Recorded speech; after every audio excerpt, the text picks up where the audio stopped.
1절에서 3절 그리고 17절과 18절에 있는 말씀 우리 함께 읽겠습니다. 그러므로 우리가 그리스도의 도의 초보를 버리고 죽은 행실을 회개함과 하나님께 대한 신앙과 세례들과 안수와 죽은 자의 부활과 영원한 심판에 관한 교훈의 터를 다시 닦지 말고 완전한 대로 나아갈지라. 하나님께서 허락하시면 우리가 이것을 하리라. 우리 17절 봅니다.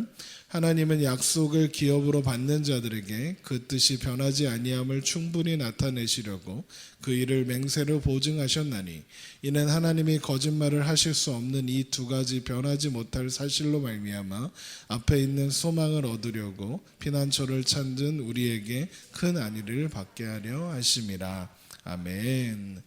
오늘 살아계신 하나님 앞에 기쁨과 감사로 예배하며 나아가는 저와 여러분 되시길 주님의 이름으로 축원합니다.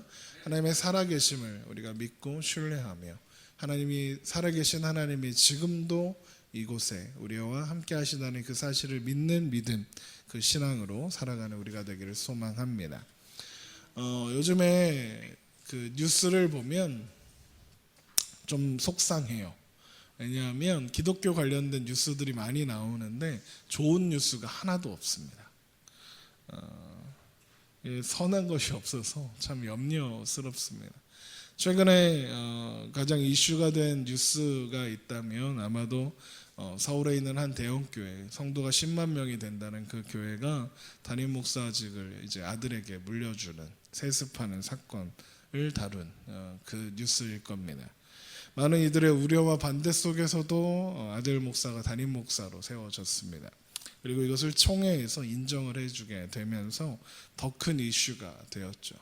유명한 뉴스의 앵커는 이 사건에 대해서 그들이 말하던 말, 세습은 북한에서 쓰는 용어다, 우리는 세습이 아니라 승계다 라는 말로 합리화하는 그들의 말을 가지고 인용해서 신사참배는 종교의식이 아니다, 국가의식이다 라고 했던 과거 기독교 역사 비교하기도 했었습니다.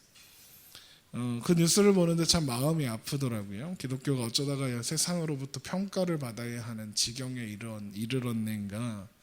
그리고 그 뉴스가 이렇게 마무리됩니다. 유일한 분 하나님을 향해 걸어가야 한다.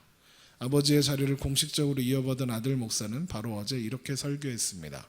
그의 하나님 그리고 개신교의 하나님, 그 하나님은 같은 존재일까를 사람들은 끊임없이 자문하게 되지 않을까라고 했습니다.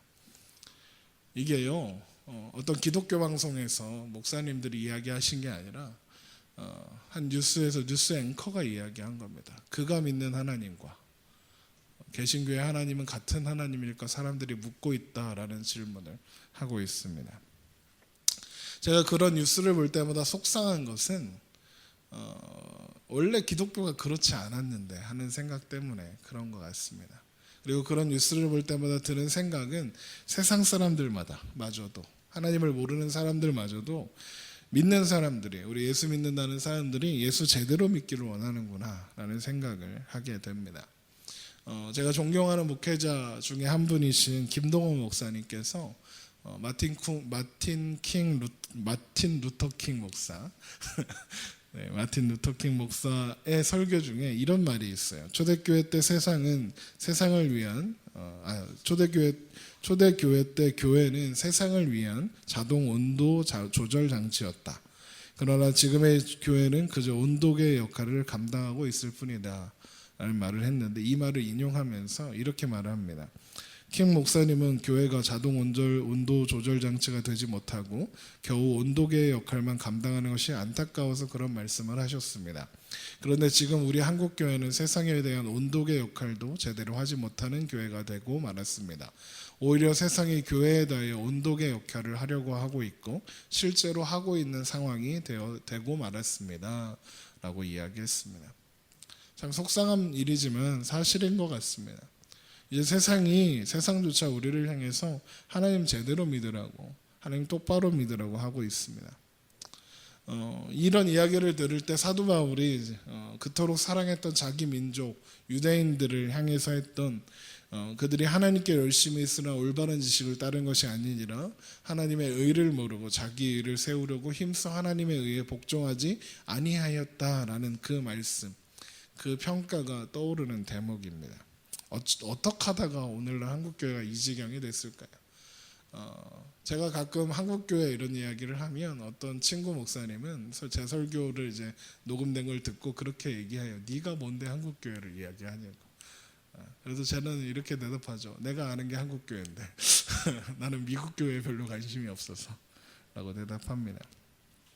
한국교회가 어쩌면 하나님을 믿는다 하면서도 하나님을 모르고 하나님의 마음을 모르고 하나님의 뜻을 몰랐던, 그래서 하나님의 아들이신 우리의 유일한 구원자이신 예수님마저 외면하고 말았던 그 유대인들의 모습처럼 우리 한국교회가 그렇게 되어가고 있지는 않은지, 아니 멀리 갈 것도 없이 나 자신은 어떠한지, 우리 교회는 괜찮은 것인지 라는 생각을 하게 됩니다. 그런 상황 속에서 사도 바울의 기도가 더 간절하게 들립니다. 우리 그 기도를 한번 볼게요.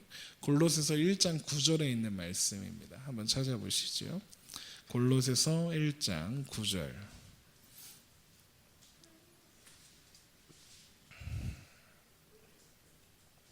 지금 사도 바울이 교회를 향해서 이런 기도를 하고 있습니다.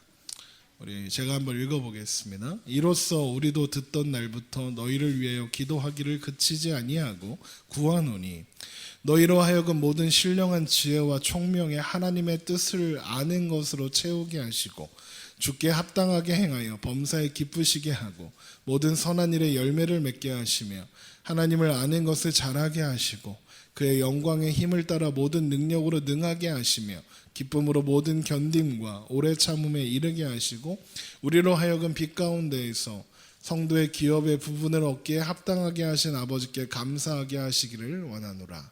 아멘. 이 기도가 더 절실하게 들립니다.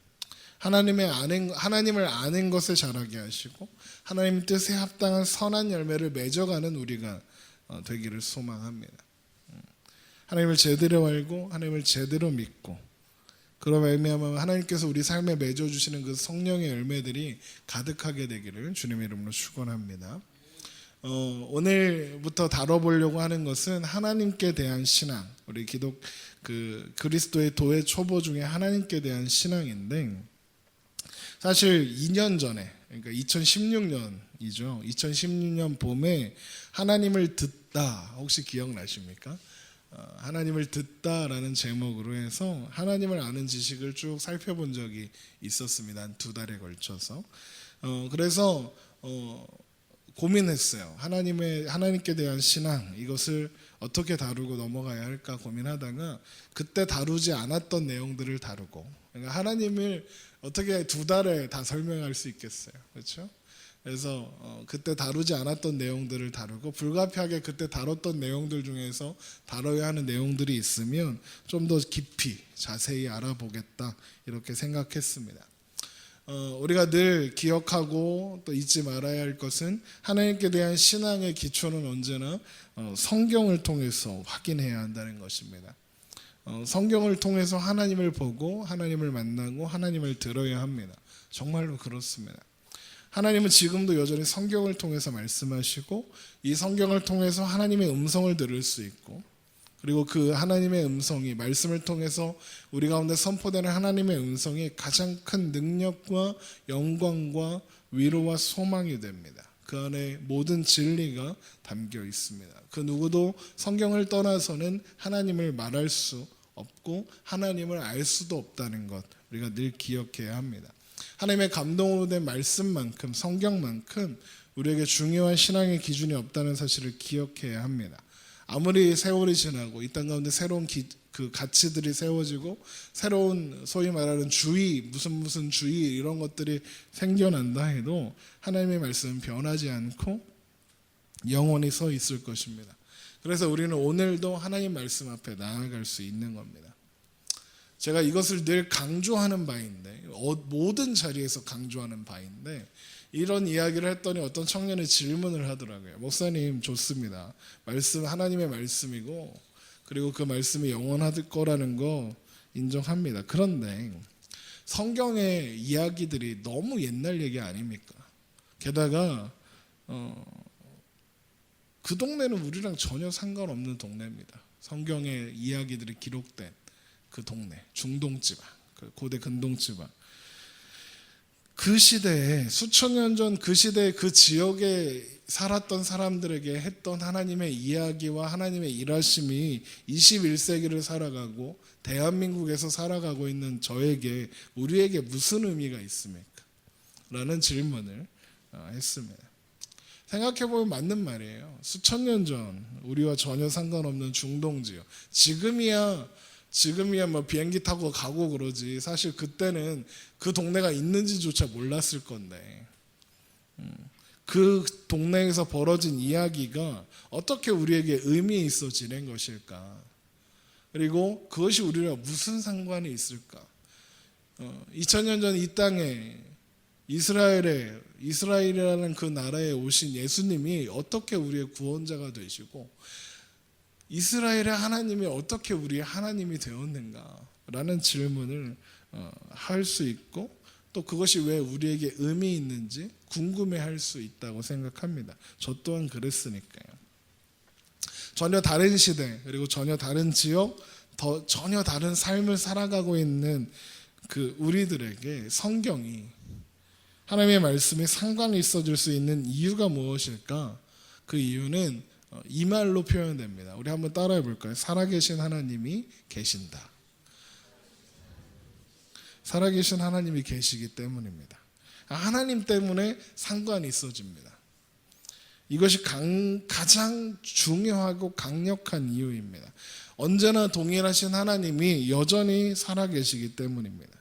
하나님이 변하지 않으시는 영원한 분이기 때문에 2000년 전, 아니 그 이전에도 하나님께서 말씀하시고 하나님께서 일하신 그 사건들이 우리에게 중요한 사건들이 되는 것입니다.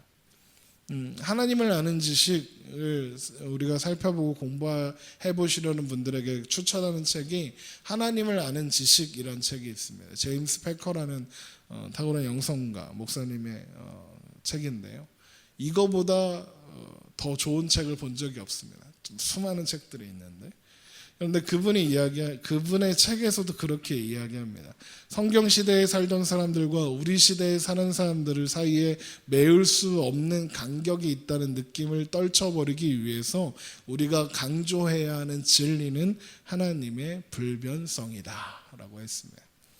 하나님은 영원하시고 변하지 않는 분이시기 때문에 우리는 여전히 성경을 통해서 하나님을 발견할 수 있고 하나님을 만날 수 있고 하나님의 음성을 들을 수 있는 겁니다. 그때 수천 년 전 이스라엘에 임하셨던 하나님이 지금 우리 가운데 역사하시는 하나님과 동일한 하나님이십니다. 시간이 흘렀다고 해서 지역이 바뀌었다고 해서 하나님은 변화해 오지 않으셨고 동일하시다는 것이죠. 그래서 우리는 여전히 성경을 통해서 하나님을 만나고 하나님을 바라볼 수 있는 것입니다. 야고보서 1장 17절에 있는 말씀을 한번 보세요.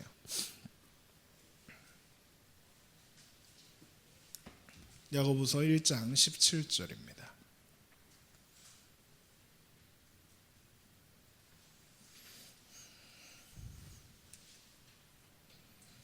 야고보서 1장 17절.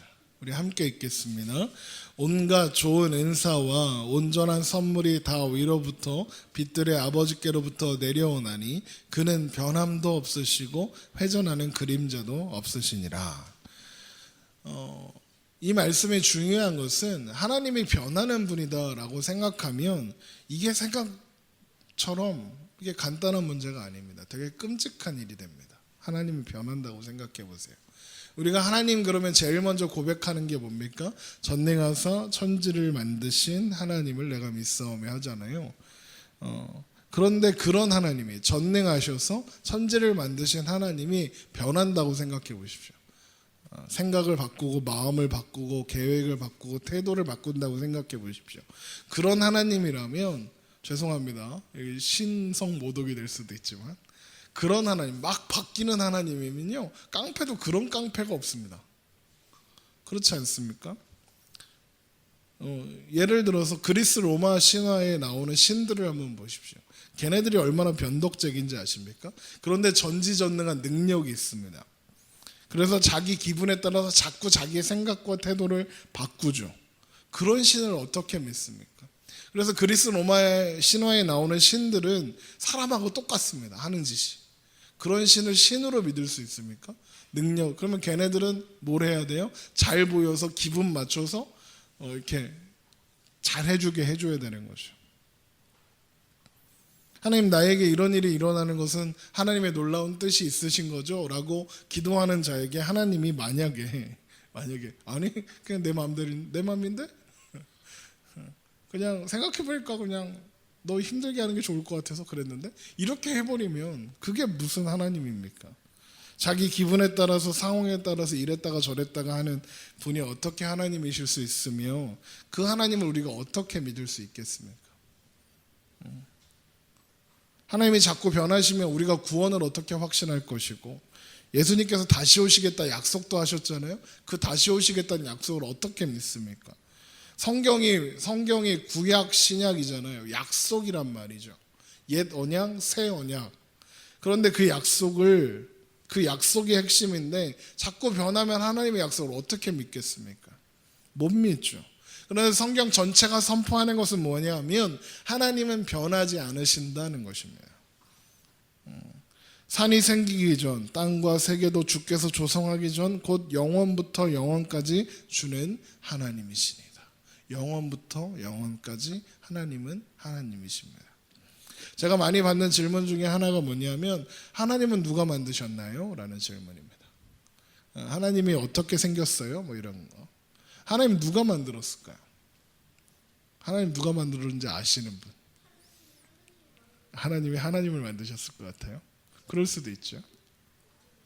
이 질문의 대답은 하나님만 하실 수 있겠습니다. 그렇죠? 하나님을 누가 만들었는지 하나님은 아시겠죠. 하나님께서 불타는 떨기나무 앞에서 모세를 만나셨을 때 모세가 하나님 앞에, 하나님, 내가 이스라엘 백성들을 구원하러 가서 그들이 누가 나를 보내서 왔다라고 할 때 그들이 그의 이름을 물으면 내가 뭐라고 대답하겠습니까? 라고 물을 때 하나님께서 이렇게 대답하십니다.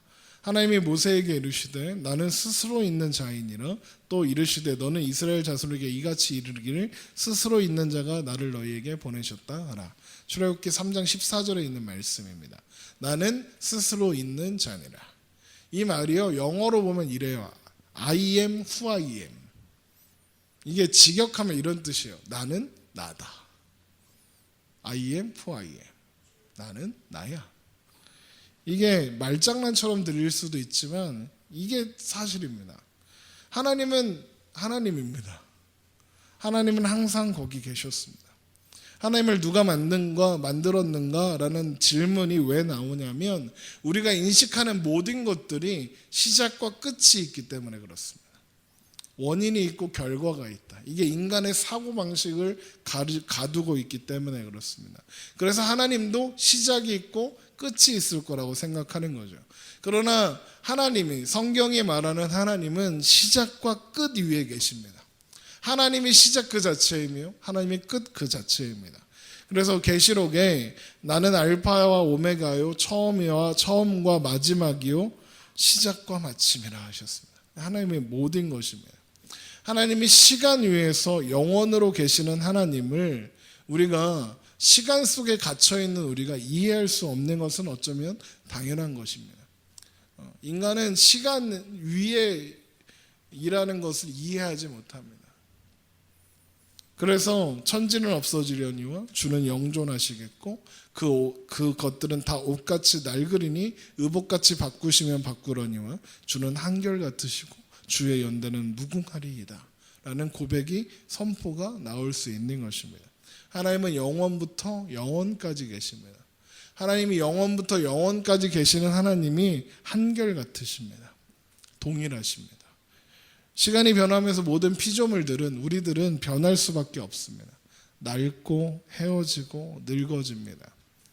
피조 세계 속에서 영원한 것, 변하지 않는 것은 아무것도 없습니다. 그러나 하나님은 변하지 않으신다. 성경은 이야기합니다. 하나님은 완전하셔서 새로운 능력을 얻으시거나 새롭게 채우시거나 혹은 달아가거나 혹은 발전시켜야 할 이유가 전혀 없으십니다. 우리는 여러 가지 이유로 변할 수 있습니다. 아이들은 자라갈 겁니다. 그렇죠? 자라야 합니다. 머리도 커질 겁니다. 머리에 채우는 내용들도 있을 겁니다. 그렇죠? 지식과 능력이 자라갈 겁니다. 어느 시점이 되면 다 자라서 멈추고 이제 늙어질 겁니다. 점점점 쇠하여지겠죠. 뼈도 상하고 몸도 상하고 배도 나오고 머리도 굳어지고 옛날에는 한 번에 외웠던 것들이 못 외워지고 막 이렇게 쇠하여 갈 겁니다. 그러나 하나님은 완전하시기 때문에 발전하실 필요도 없고 쇠하여지지도 않으시는 하나님이십니다. 그런 하나님께서 우리와 함께 하시는 거예요. 언제나 동일하신 하나님. 2000년 전이나 4000년 전이나 5000년 전이나 6000년 전이나 그리고 지금이나 어제나 오늘이나 내일이나 하나님을 동일하실 것을 우리가 믿기 때문에 하나님 앞에 우리가 살아갈 수 있는 것입니다. 하나님의 어떤 것들이 영원하냐? 첫 번째, 하나님께서 주시는 생명은 영원합니다. 변하거나 부족해지거나 마르지 않습니다. 이것을 성경이 마르지 않는 샘에 비유를 해요. 산에서 솟아오르는 샘은 언젠가 마를 수 있습니다. 날이 가물어지면 말라버릴 수 있을 것이고 자꾸 마시다 보면 그 샘도 마를 수 있습니다. 그러나 하나님의 생명은 아무리 많은 이들에게 부어진다 해도 말라지거나 부족해지지 않는다는 것입니다. 그래서 예수님께서 사마리아 여인을 만나셨을 때 내가 주는 물을 마시는 자는 영원히 목마르지 아니하리니 내가 주는 물은 그 속에서 영생하도록 솟아나는 샘물이 되리라 하셨던 것입니다. 요한복음 4장 14절에 있는 말씀입니다. 변하지 않으시는 생명의 하나님이 우리를 인도하셔서 그 생명을 우리에게 부어주시고 우리에게 영생을 허락하여 주시는 겁니다. 그래서 우리 아동부 아이들이 많이 부르는 찬양 중에 물된 동산이라는 찬양이 있어요. 너는 여호와가 너를 항상 인도하여 주님 항상 너를 인도하시리 메마른 땅에 샘이 되게 하시리. 그래서 너는 물된 동산 같겠고 마르지 않는 샘 같으리라는 고백을 하는데 이것이 이사야 58장 11절에 있는 고백이에요. 여호와가 너를 항상 인도하여 메마른 곳에서도 내 영혼을 만족하게 하며 내 뼈를 견고하게 하시리는 너는 물된 동산 같겠고 물이 끊어지지 아니하는 샘 같을 것이라.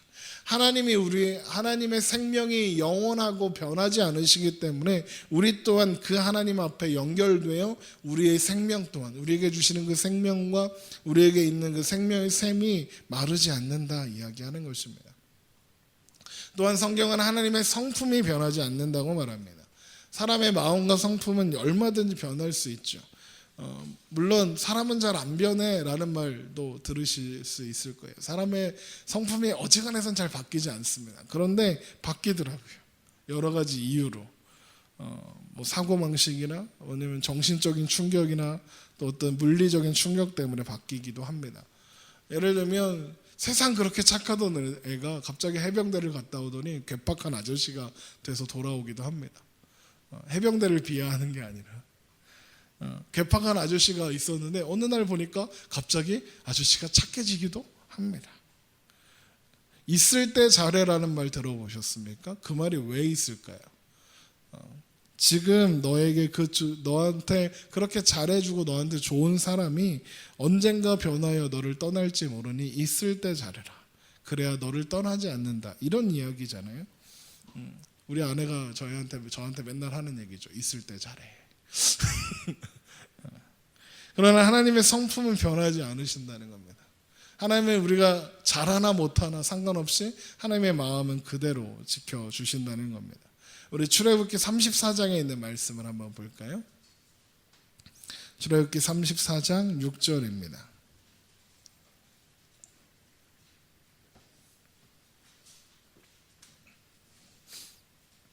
출애굽기 34장 6절 우리 7절까지 우리 함께 읽겠습니다. 여호와께서 그의 앞으로 지나시며 선포하시되 여호와라 여호와라 자비롭고 은혜롭고 노하기를 더디하고 인자와 진실이 많은 하나님이라. 인자를 천대까지 베풀며 악과 가실과 죄를 용서하리라. 그러나 별을 면제하지는 아니하고 아버지의 악행을 자손 3, 4대까지 보응하리라. 아멘. 그 어떤 것도 하나님의 이런 성품을 변하게 할 수 없습니다. 하나님의 성품은 자비롭고 은혜롭고 노하기를 더시하시며 인자와 진실이 많은 하나님이시죠. 그런데 또한 죄를 미워하시는 하나님이시죠. 이런 하나님의 성품은 변하게 될 수 없습니다. 그러니까 우리는 하나님의 마음을 알 수 있습니다. 하나님이 이것을 기뻐하시는가? 하나님이 이것을 싫어하시는 일인가? 우리는 성경을 통해서 늘 알 수 있습니다. 그것이 그 기준이 변하지 않기 때문에 그렇죠. 아이들이 자랄 때 아이들에게 혼란을 주는 가장 큰 문제가 뭐냐면 어떨 때는 혼나고 어떨 때는 안 혼난다는 거예요. 어떨 때 예를 들어서 어떤 하루 아이가 유리컵을 깼어요. 그런데 어제는 혼났는데 오늘은 안 혼나요. 이게 부모님들이 흔히 하는 잘못 중에 하나거든요. 내가 기분이 안 좋으면 애가 혼나요. 내가 기분이 좋을 땐 관대해지죠. 이게 어른들의 특징입니다. 이런 혼란이 있습니다. 그런데 하나님은 그 기준과 그 마음에 있어서 바뀌지 않는다는 겁니다. 그 어떤 것도 하나님의 성품을 변하게 할 수 없습니다. 하나님은 변덕을 부리지 않으십니다. 그런 하나님이라고 상황에 따라서 마음이 바뀌고 기분에 따라 마음이 바뀌고 그 성품이 바뀌는 분이 아니라고 성경이 이렇게 보증하고 있습니다. 그래서 우리는 하나님을 믿을 수 있는 거예요. 막 바뀌는 하나님 어떻게 믿습니까? 이랬다가 저랬다가 하는 사람을 믿을 수 있습니까? 믿을 수 없는 거예요. 그런데 하나님은 그렇게 하시지 않는다는 겁니다. 또한 하나님께서 하시는 약속들도 변하지 않습니다. 오늘 우리 교동문에서 함께 고백했던 것처럼 푸른 마르고 꽃은 시드나 우리 하나님의 말씀은 영원히 서리라 했던 그 고백입니다. 하나님의 말씀들은 영원토록 하나님의 마음과 하나님의 생각을 생생하게 우리에게 드러내고 표현해 줄 것입니다. 어떠한 상황과 어떤 환경도 하나님으로 하여금 하나님께서 하신 말씀들을 취소하거나 변하게 하거나 하실 수 없는 것입니다. 우리는 지킬 수 없는 약속을 때론 하기도 하죠. 남자와 여자가 만나서 연애를 할 때 얘네들이 하는 대화를 들으면 얼마나 웃겨요. 하늘을 바라보며 저 별을 따다 줘. 내가 따다 줄게. 웃기는 소리죠. 요즘도 그러나 모르겠는데 말이 안 되잖아요. 할 수 없는 약속이죠. 그 연애의 이야기로 가져와서 이야기해보면 남자와 여자가 연애할 때 여자친구가 남자한테 너 그렇게 하지마 너 그거 싫어 라고 했는데 다시는 안 그럴게 라고 그렇게 결단하고 약속했는데 또 그러죠. 그렇지 않습니까? 우린 늘 그렇게 합니다. 꼭 지킬 거라고 확신하고 약속했는데 못 지키게 되는 경우도 있죠. 그러나 하나님은 그 약속한 것을 취소하거나 변하거나 변경하지 않으십니다. 그래서 우리는 말씀을 진리로 받아들일 수 있는 겁니다. 우리는 말씀을 확실한 약속으로 받아들일 수 있는 거예요. 진리 대신 하나님께서 우리와 함께 하심을 믿고 신뢰하고 나아갈 수 있는 겁니다. 하나님의 말씀이 하나님의 약속이 변하지 않기 때문에 그렇습니다. 또한 하나님께서 사용하시는 방법들은 변하지 않습니다. 아브라함에게 하신 것처럼 이삭에게 하신 것처럼 야곱에게 하신 것처럼 우리를 조건과 자격 없이 선택하시고 하나님의 백성으로 부르셨고 인도하셨으며 하나님께서 기뻐하시는 그 자리까지 데려가실 겁니다. 우리는 성경에서 하나님께서 그 사람들을 어떻게 다루셨고 하나님께서 사건들 앞에서 어떻게 일하셨는지를 통해서 지금 오늘날 이 땅에 살아가는 우리에게 하나님께서 어떻게 말씀하시고 어떻게 역사하실지를 알 수 있습니다. 하나님의 방법을 하나님께서 성경을 통해서 말씀하신 자기 백성을 인도하는 그 방법들이 우리에게도 여전히 유효한 것을 우리가 믿을 수 있는 겁니다. 그래서 내 길을 여호와께 맡기라 그를 의지하면 그가 이루신다는 이 말씀을 우리가 믿을 수 있는 겁니다. 저 때는 의지하면 지키시고 지금은 아니시고 하신 분이 아니기 때문에 우리는 그 약속을 믿을 수 있는 것입니다. 그리고 하나님은 후회하는 하나님이 아니십니다. 우리 민수기 23장을 한번 볼까요?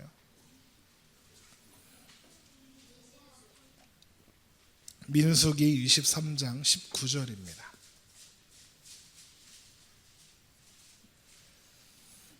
민수기 23장 19절. 민수기 23장 19절.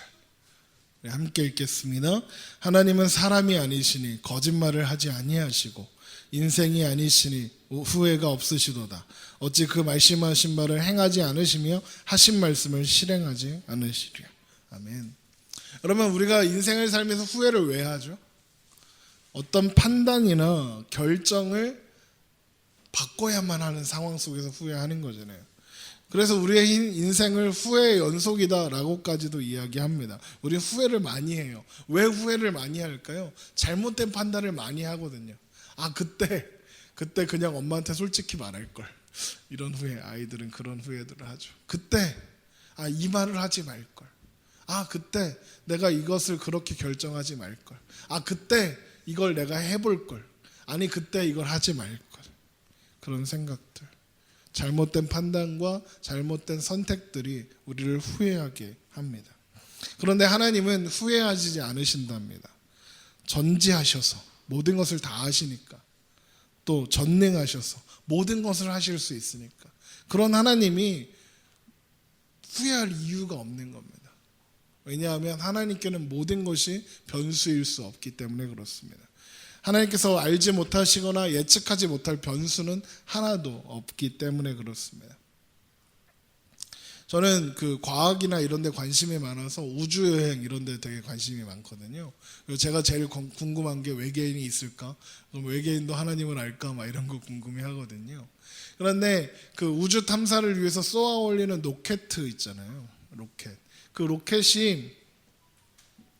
로켓을 쏘아 올리기 위해서 수많은 것들을 연구하고, 그리고 수많은 변수들을 이렇게 예측해서 그것들에 다 대비를 해야 한대요. 그런데 재미있는 건 뭐냐면 매번 발사를 할 때마다 그들이 예측하지 못했던 변수들이 발생하고, 그 변수들 때문에 그 발사가 실패하기도 하고, 잘 날아가던 로켓가 폭파하기도 하고, 그런 일들이 일어난다는 거죠. 인간들은 모든 변수를 100% 인지할 수도 없고, 그리고 그 모든 것들을 해결할 능력도 없어요. 그래서요, 그 우리나라에서 나로호라는 로켓을 쏘아 올렸거든요. 그래서 그렇게 다 철저히 준비해놓고 얘네들이 마지막에 뭐 했는 줄 아세요? 고사를 지냈어요. 국내 최고의 과학자들이, 그리고 러시아의 과학자들이 다 모여가지고 다 모든 걸 다 만반의 준비를 해놓고, 그래도 불안하니까 뭐예요? 고사를 지내요. 네? 러시아 과학자들이요, 돼지코에다 10,000원짜리 꽂고 있더라니까요. 사람은 그래요. 모든 변수를 해결할 수 있는 능력이 없어요. 그런데 하나님에게 그런 것은 없습니다. 하나님이 예측 못하실 변수는 없으며, 하나님을 당황하게 할 만한 어떤 일도 일어나지 않습니다. 왜요? 하나님은 모든 것을 아시기 때문에. 이것을 어떻게 설명할까라고 생각했더니, 얼마 전에 이제 아이들이 좋아하는 영화 중에 어벤져스 인피니트 워라는 영화가 있어요. 처음 들어보시죠? 그럴 수 있는데, 그 영화에서 그 어떤 그 한 주인공 중에 한 사람이 이렇게 막 이렇게 생각을 해요. 막 이렇게 앉아갖고 명상 같은 걸 하거든요. 그러면서 야, 뭐 했어? 그랬더니 현재 일어날 수 있는 일들에 대해서 내가 미리 보고 왔어. 이러는 거예요. 그래서 몇 개나 되는데, 그랬더니 뭐 27만 8천 몇, 막 이렇게 얘기해요. 30만 개 돼요. 본 미래가. 그러니까 일어날 수 있는 변수들 30개, 30만 개 막 이렇대요. 하나님께서 인간들의 사소한 그런 선택들을 통해서 일어날 수 있는 모든 것들을 다 알고 계시는 거예요. 왜요? 하나님이 시간 위에 계시니까. 걔가 시간을 통제하는 사람이거든요, 그 주인공이. 걔도 근데 다 예측 못해요. 근데 하나님은 하신다는 거죠. 그래서 하나님은 후회하실 필요가 없으신 거고, 후회할 수 없는 거죠. 그래서 우리는 하나님의 약속 안에서 안심하고 소망 가운데 걸어갈 수 있는 거예요. 그래서 오늘 우리가 함께 읽었던 히브리서 6장 17절 18절에 하나님은 약속을 기업으로 받는 자들에게 그 뜻이 변하지 아니함을 충분히 나타내시려고 그 일을 맹세로 보증하셨나니, 이는 하나님이 거짓말을 하실 수 없는 이 두 가지 변하지 못할 사실로 말미암아 앞에 있는 소망을 얻으려고 피난처를 찾는 우리에게 큰 안위를 얻게 하려 하심이라. 우리가 그래서 안심할 수 있는 거예요. 물론 성경을 읽다 보면 하나님이 후회하시는 것 같은 장면들이 나와요. 예를 들어서 사울 왕을 세우셨다가 사울을 왕으로 세운 것을 후회하신다라는 말을 하세요. 이런 것은 하나님이 후회하시는 건데요, 이렇게 후회한다고 써 있는데요 라고 말할 수 있죠. 그러나 하나님이 후회하신다는 뜻이 아니에요. 성경에 표현된 후회한다라는 이 표현은 왜 쓰였냐면 우리가 이해할 수 있게. 하나님이 갑자기 사울을 다루는 방식이 확 바뀌세요. 확 바뀌는데 왜 바뀌는지 우리는 이해할 수 없어요. 그런데 우리가 이해할 수 있는 단어를 하나 갖다 넣으신 거예요. 후회하시느니라. 후회하셔서 새롭게 대처하시기 원하신다. 이제 돌이키셨다. 다른 방식으로 일하실 거다라는 표현을 후회하셨다라고 표현하고 있는 것일 뿐이에요. 그러니까 하나님은 후회하시는 하나님이 아니십니다. 하나님의 은사와 부르시면 후회하심이 없느니라. 하나님께서 우리를 부르시고 하나님께서 우리를 하나님의 자녀로 삼으시고 하나님께서 우리를 하나님의 자녀로 이끌어 가시는 그 일에는 하나님이 후회하지 않으신다는 그 사실을 기억하시기 바랍니다. 그리고 가장 중요한 것, 우리의 구원자 되시는 예수 그리스도, 하나님의 아들은 변하지 않으십니다. 하나님의 영원하시고 변하지 않으신다면 그 아들이신 예수 그리스도 또한 변하시면 안 되죠. 성자 예수님께서 있다가 없고 없다가 있거나 또 피조물처럼 변하거나 그 마음이 막 왔다 갔다 하거나 하면 예수님은 구원자가 되실 수 없습니다. 게다가 예수님이 자꾸 변하시면 그가 이 땅에 오셔서 하신 사역들, 특히 십자가에서 이루신 그 구원이 무슨 소용이 있겠습니까? 그러나 하나님의 구원은, 예수 그리스도의 구원은 변하지 않으십니다. 예수님은 변하지 않으세요. 그래서 히브리서 13장 8절에 예수 그리스도는 어제나 오늘이라 영원토록 동일하시니라 라고 말하고 있는 거예요. 그래서 우리는 말씀 한번 찾아볼까요? 히브리서 7장 25절. 그래서 우리는 예수를 힘입어 하나님 앞에 나아갈 수 있습니다. 히브리서 7장 25절입니다.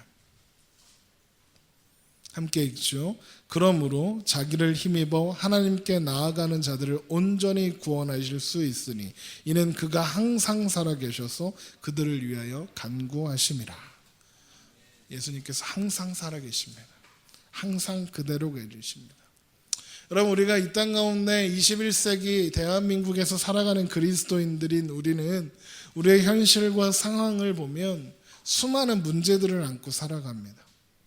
그런데 그 수많은 문제들 가운데 하나님께 대한 신앙을 흔들리지 않을 수 있는 이유는 바로 하나님께서 변하지 않으시는 분이기 때문입니다. 하나님의 그 불변하심이 오늘을 사는 우리를 위로한다. 성경은 그렇게 이야기합니다. 하나님의 변하지 않으시는 분이기 때문에 하나님께서 우리에게 약속하신 것을 반드시 이루실 것을 우리가 확신할 수 있고 그 약속을 붙잡을 수 있는 것입니다.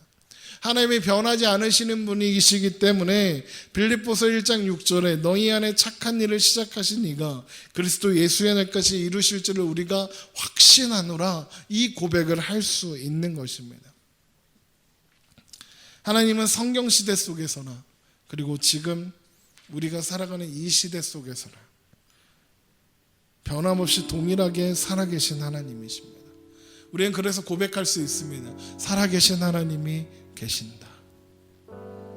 하루하루 변해가는 시대 속에서, 하루하루 수없이 변해가는 그 사람들 사이에서, 그래서 내일을 예측할 수 없는 그런 불확실한 그런 세상 속에서 우리가 살아가고 있지만, 우리가 평안을 누리고 우리가 안식을 누리며 기쁨을 누릴 수 있는 것은 하나님께서 우리 아버지 되시고 예수님께서 우리의 구원자 되시기 때문입니다.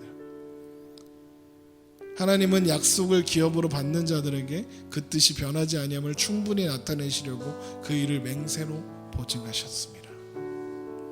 우리가 여전히 소망 가운데 살 수 있는 것, 하나님이 거기 그렇게 시퍼렇게 살아계시기 때문입니다. 변하지 않으시고 어디 가지 않으시고 자리를 비우시거나 그 마음을 바꾸지 않으시고 우리의 삶을, 우리의 인생을 그대로 붙잡고 계시기 때문입니다.